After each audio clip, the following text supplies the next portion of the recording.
তিনি সেখান থেকে খুব দামি দামি সব খাবার কিনছেন। তাই নাকি? ঠিক আছে, এবার দোকানদার হরিণকে ডেকে নিয়ে এসো।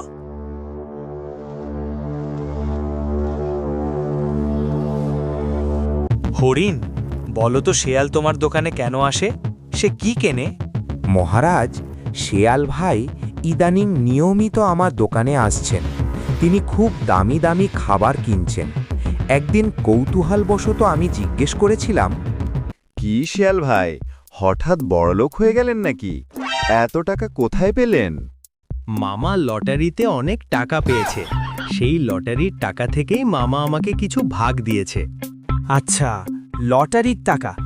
ঠিক আছে, শিয়ালের মামা কুকুরকে এখানে নিয়ে আসা হোক।